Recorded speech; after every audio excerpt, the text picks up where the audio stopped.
दोस्तों, आज जिस टॉपिक के बारे में हम बात करने वाले हैं वो टॉपिक कुछ इस प्रकार से है और ये इतना कंजेस्टेड टॉपिक है जो कि स्टूडेंट को समझने में काफ़ी दिक्कत होता है।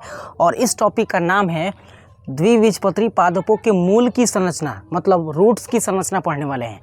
अगर समझिएगा तो काफ़ी जटिल है, पर आपको इतने बेहतरीन तरीके से हम समझाने की कोशिश करेंगे कि आपके एक एक कंसेप्ट क्लियर हो जाएगा और एग्जाम में आप यू का यू लिख के चले जाइएगा। तो आइए शुरू करते हैं आज की सेशन को और समझते हैं इस टॉपिक। पहले एक चीज़ हम क्लियर कर देते हैं कि ये जो संरचना है ये आया कहाँ से है। तो आप गौर से देखिएगा तो हमने यहाँ पे एक सूर्यमुखी का पादप बनाया है जो द्विबीजपत्री होता है। इसके रूट्स देखिएगा ना, जो आपको यहाँ पे मूल दिख रहा है, इस मूल को हम काटे हैं क्रॉस सेक्शन, अनुप्रस्थ काट, यानी इस तरह से मूल है, इसको हम गोलाकार संरचना में काटे हैं। तो काटेंगे तो कुछ ये इस प्रकार से दिखेगा, इस तरह से। और इसमें देखिएगा तो इसके कुछ ही भाग को हमने काट कर निकाला है साइड से, इतना सा भाग, ठीक है। और इसी भाग को यहाँ पे हमने जूम किया है। तो एक चीज़ तो क्लियर हो गया कि सर ये आया कहाँ से है, इसके मूल से आया हुआ है। और हेडिंग हमारा तो यही है, द्विबीजपत्री पादपों के मूल की संरचना। इसको समझते हैं, देखिए गौर से सुनिएगा।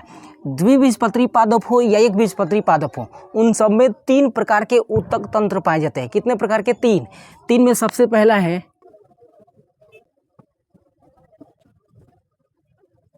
बाह्य त्वचीय ऊतक तंत्र। मतलब सर ये जो ऊतक तंत्र होगा ना, ये बाहर की तरफ त्वचा का निर्माण करेगा। तो सही बात है, गौर से सुनिएगा। ये जो रूट्स की संरचना है ना, इसके सबसे बाहर ये जो संरचना आपको दिख रहा है, लेयर, इस लेयर को हम क्या बोलते हैं? तो इस लेयर को हम बोलते हैं बाह्य त्वचा। क्या बोलते हैं? इसको इंग्लिश में एपिब्लेमा कहा जाता है, ठीक है। तो बाह्य त्वचा हो गया। अब गौर से देखिएगा तो यही तो है बाह्य त्वचा। और बाह्य त्वचा की कोशिकाएं, यहाँ पे जितनी भी कोशिकाएं आपको दिख रहा है, ये सभी कोशिकाएं बाह्य त्वचा की कोशिकाएं हैं। अब इन्हीं कोशिकाओं में से कोई कोशिका, सब नहीं, कोई कोशिका बाहर की तरफ एक तंतुनुमा संरचना निकाली है। इन तंतुनुमा संरचना को हम रूट बोलते हैं, या क्या बोलते हैं? मूल बोलते हैं, ठीक है। और ये जिनसे तंतु निकल रहा है ना, जिन कोशिकाओं से ये तंतु निकल रहा है, इन कोशिकाओं को हम ट्राइकोब्लास्ट कहते हैं। क्या कहते हैं? ट्राइकोब्लास्ट, ठीक है। तो एक चीज़ क्लियर हो गया कि सर बाह्य त्वचीय ऊतक तंत्र जो है, इसके सबसे बाहरी लेयर को बाह्य त्वचा या एपिब्लेमा कहते हैं। इसकी कोशिकाएं बाहर की तरफ एक तंतु निकाल रही है जिसको हम रूट बोलते हैं। और ये जिन कोशिकाओं से निकल रहा है यानी रूट, उन कोशिकाओं को हम ट्राइकोब्लास्ट कहते हैं। बस इतना सा आप कहानी याद रखिएगा। उसके बाद आगे देखिएगा तो यहाँ से लेकर यहाँ तक के जो भाग होते हैं, ठीक है, यहाँ तक, हालांकि इधर भी होगा क्योंकि ये राउंडेड शेप में गोलाकार है, ये वाला गोलाकार है, ठीक है। इन कोशिकाओं को हम कॉर्टेक्स कहते हैं। क्या कहते हैं? कॉर्टेक्स। और कॉर्टेक्स जो है ना, ये अन्य ऊतक तंत्र का भाग है जिसका नाम है भरण ऊतक। भरण तंत्र, ठीक है। तो नाम से सर क्लियर है कि भरण ऊतक तंत्र मतलब इस रूट्स के पूरी संरचना में सबसे ज़्यादा यही ऊतक तंत्र होते हैं जो भर के रखते हैं किसको? तो इस रूट्स की पूरी संरचना को, इसलिए इसका नाम है भरण ऊतक तंत्र। तो पेड़ पौधों के मूल में सबसे अधिक मिलने वाला ऊतक तंत्र कौन है? तो वो है भरण ऊतक तंत्र। अब भरण ऊतक तंत्र के बेसिकली 3 भाग होते हैं। कितने भाग? 3। सबसे पहला भाग होता है कॉर्टेक्स,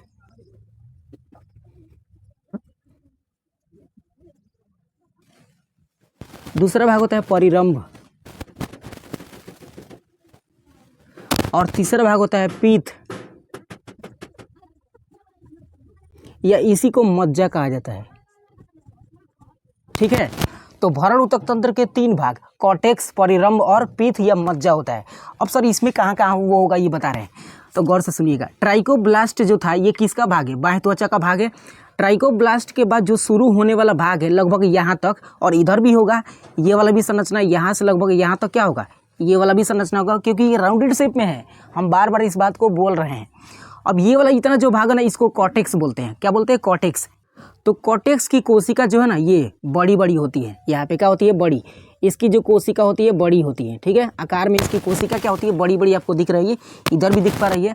अब गौर से देखिएगा तो कोशिका बड़ी होने के कारण इन सबके बीच में ना कुछ खाली स्थान आपको दिख रहा होगा, खाली जगह। आकार में बड़ा बड़ा कोई चीज़ होता है तो खाली जगह बचता है। तो कॉर्टेक्स के बड़ी बड़ी कोशिकाओं के बीच में जो गैप होता है ना, गैप, खाली स्थान, उस गैप को, उस खाली जगह को हम अंतरकोशिकीय स्थान कहते हैं।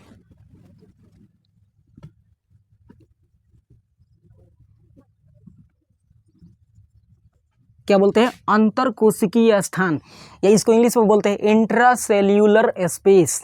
ठीक है, तो कोशिका बड़ी होने के कारण इनमें क्या था, स्थान था, खाली स्थान, जिसको हमने ये बोल दिया। तो कॉर्टेक्स की कोशिका के बीच ना गैपिंग ज़्यादा होता है, याद रखिएगा। अब इसके बाद अगला ये इसका भाग है परिरंभ।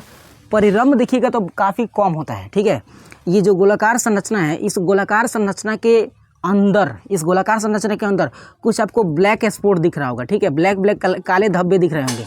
एग्जैक्टली ये काले धब्बे नहीं है, ये सबके सब कोशिकाएं हैं जो इसके अंदर भरी हुई है, इस गोलाकार संरचना के अंदर। तो केवल ये रेड वाला जो है ना, इसको छोड़कर, ठीक है, और इन सबको छोड़कर, ये जो राउंड शेप में है और एक लंबवत है, एक यहाँ पे रेड स्पॉट दिख रहा है, वो सबको छोड़कर जितनी इसमें कोशिकाएं आपको छोटी छोटी ब्लैक टाइप की दिख रही है, इन सभी कोशिकाओं वाले क्षेत्र को हम परिरंभ बोलते हैं। क्या बोलते हैं, परिरंभ। तो परिरंभ की कोशिकाएं काफ़ी छोटी होती है।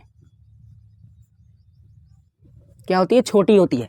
और कोशिका छोटा होगा तो इनके बीच गैपिंग बहुत कम मिलेगा, नहीं के बराबर मिलेगा। तो आपको भले ही दिख रहा होगा कि इसमें गैपिंग है, परंतु काफ़ी छोटी छोटी कोशिकाएं एक दूसरे से चिपकी होती है, सटी होती है। तो कोशिका छोटी हो और एक दूसरे से चिपकी हो तो हम बोल देंगे कि उनके बीच गैपिंग नहीं है। तो केवल कॉर्टेक्स की कोशिका के बीच अंतरकोशिकीय स्थान होता है, जबकि परिरंभ की कोशिका के बीच अंतरकोशिकीय स्थान यानी ICS इंटरसेल्यूलर स्पेस नको होता है। ठीक है, याद रखिएगा, परिरंभ की कोशिकाओं के बीच इंट्रासेल्यूलर स्पेस नहीं होता है। इसके बाद भरण ऊतक का सबसे लास्ट जो भाग है या ऊतक है, उसका नाम है पीठ या मज्जा। अब मज्जा क्या होता है सर, तो ये सबसे आंतरिक भाग है ना, आंतरिक भाग, इस पूरी संरचना का सबसे आंतरिक भाग ये वाला। इस आंतरिक संरचना को हम क्या बोलते हैं, तो पीठ बोलते हैं, या हिंदी में इसको हम मज्जा बोलते हैं। क्या बोलते हैं, मज्जा। ठीक है, बस एक ही ये कोशिका है। क्या है, एक ही कोशिका है। अब बात कर लेते थोड़ा सा और। यहाँ पे हमने देखा कि सर कोशिका बड़ी बड़ी है और इनके बीच अंतरकोशिकीय स्थान बहुत ज़्यादा है। तो हम कह सकते हैं कि कॉर्टेक्स की जो कोशिका है ना, कॉर्टेक्स की कोशिका विरल होती है। ठीक है, विरल, विरल का मतलब होता है दूर दूर, है ना। जबकि सघन आप देखिएगा तो ये किसकी कोशिकाएं हैं, कि किसकी कोशिका एक दूसरे के पास चिपकी हुई है, तो ये चिपकी है किसकी, परिरंभ की। तो हम बोलेंगे कि परिरंभ की कोशिकाओं के बीच जो मतलब स्थान होता है वो बहुत कम होता है, और कम होने के कारण इसको हम सघन बोल सकते हैं। क्या बोल सकते हैं, सघन, याद रखिएगा। तो इतनी सी चीज़ इसमें थी। अब गौर से सुनिएगा, इस गोलाकार संरचना के अंदर एक और ऊतक तंत्र होता है। हमने कहा था कि द्विबीजपत्री पादप हो या एक बीजपत्री पादप, अर्थात मोनोकॉट हो या डाइकॉट हो, उनके जड़ों में 3 ऊतक तंत्र पाए जाते हैं, जिनमें सबसे पहला बाह्य त्वचीय ऊतक तंत्र था, दूसरा भरण ऊतक हो गया। तो बाह्य त्वचीय ऊतक में हमने पढ़ा है कि सबसे बाहर एक त्वचा होता है जिसको बाह्य त्वचा या एपिब्लेमा कहते हैं। एपिब्लेमा से कुछ कोशिकाएं बाहर की ओर रूट्स बनाती है, मूल बनाती है। तो इन कोशिकाओं को जिनसे रूट या मूल का निर्माण हो रहा है, इनको हम ट्राइकोब्लास्ट कहते हैं। ठीक है, ट्राइकोब्लास्ट हो गया। उसके बाद दूसरा ऊतक तंत्र का नाम बताया था भरण ऊतक, जिसके 3 भाग होते हैं। सबसे पहले कॉर्टेक्स, परिरंभ और पीठ या मज्जा होता है। कॉर्टेक्स सबसे बाहरी आवरण होता है, जो सबसे अधिक भाग किसी पौधे के जड़ में होता है ना। इसकी कोशिकाएं बड़ी होती है और इनमें अंतरकोशिकीय स्थान काफ़ी ज़्यादा होता है, जिस कारण ये विरल होती है। दूसरा हमने बताया था परिरंभ। परिरंभ जो होता है ये गोलाकार संरचना के अंदर होता है। ठीक है, इसकी कोशिकाएं छोटी होती है, इनमें ICS यानी इंट्रासेल्यूलर स्पेस ज़्यादा होता है। ठीक है, और ये सघन होती है, ये चीज़ था। और लास्ट वाला जो था ये पीठ या जिसको मज्जा बोलते हैं, या पीठ या मज्जा तीसरा इसका क्या है, भाग है, जो सबसे आंतरिक भाग में मिल रहा है, यहाँ पे इसको पीठ या मज्जा बोला जाता है। इतनी सी बातें क्लियर हो गई होगी। अब तीसरा जो ऊतक तंत्र है ना, उस तीसरे ऊतक तंत्र का नाम है संवहनीय ऊतक तंत्र।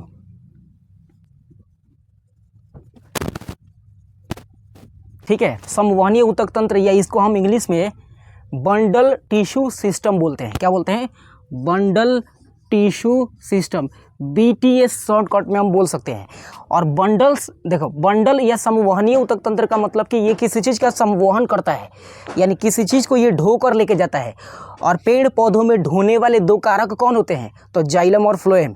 जाइलम और फ्लोएम ये दोनों के दोनों किसी पादप के वेटर होते हैं। वेटर मतलब खाना को कोई ढोने वाला होता है, कोई पानी को ढोने वाला होता है। इसका मतलब सर संवहनीय ऊतक तंत्र के 2 ही ऊतक आएंगे, जिसका नाम है जाइलम और फ्लोएम।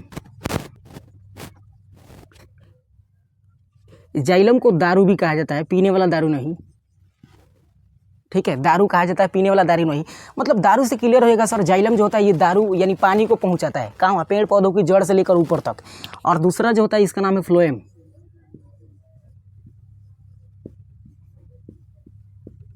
ठीक है, अब इसी गोलाकार संरचना में ये दोनों के दोनों है, मतलब संवहनीय ऊतक तंत्र है। देखिएगा ध्यान से, ये आपको जो ब्लू कलर से दिखाया गया ना, ये कलर, ये 4 गो, ठीक है, यहाँ पे राउंडेड शेप में, इन्हीं सभी को हम जाइलम फ्लोएम कहते हैं। क्या कहते हैं? फ्लोएम।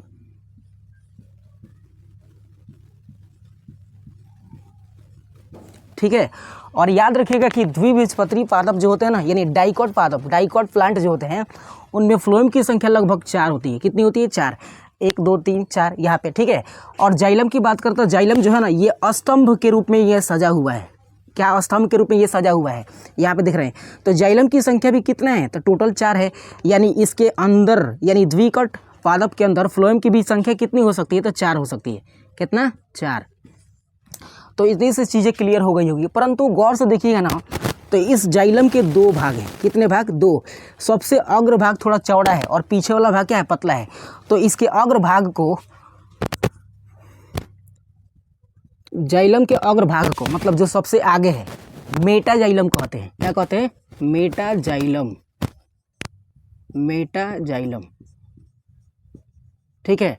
तो प्रत्येक जाइलम का अग्रभाग जो फूला हुआ संरचना है, लगभग इसमें कोशिकाओं की संख्या 4 गो है, इसको मेटाजाइलम बोलते हैं। जबकि इसके पीछे देखिएगा तो पीछे भी 4 कोशिकाएं ही हैं, है ना, 4 कोशिका या 5 कोशिका हो सकता है, जो एक सीक्वेंस में जुड़ी हुई हैं। इन पीछे वाली कोशिकाओं को या पश्च कोशिकाओं को, उसको हम प्रोटोजाइलम कहते हैं। तो बस इतनी सी कहानी थी डाइकॉट मूल के जो स्ट्रक्चर है उन सब की, है ना। तो आपको समझ में आया होगा कि सर इसके अंदर 3 ऊतक तंत्र होते हैं। सबसे पहला बाह्य त्वचीय ऊतक तंत्र, जिसमें हमने पढ़ाया था बाह्य त्वचा के बारे में। दूसरा भरण ऊतक, जो सबसे अधिक डाइकॉट या मोनोकॉट प्लांट में सबसे ज़्यादा ऊतक होते हैं। कौन? तो भरण ऊतक होते हैं। तीसरा जो ऊतक था उसका नाम था संवहनीय ऊतक, जिसको हम BTS या बंडल टिश्यू सिस्टम बोलते हैं। इसके 2 प्रकार थे, इसमें 2 भाग थे, जाइलम और फ्लोएम। जाइलम के 2 भाग, आगे मिलने वाले जाइलम को हम अग्र जाइलम या मेटाजाइलम कहते हैं, और पीछे वाला जो मिलने वाला जाइलम होता है उसको पश्च जाइलम या प्रोटोजाइलम हम कहते हैं। और फ्लोएम तो आप समझ ही रहे, फ्लोएम का काम क्या है? भोजन को पहुंचाना, और जाइलम का काम जल को पहुंचाना। तो बस इतनी सी कहानी थी इस मूल की संरचना का।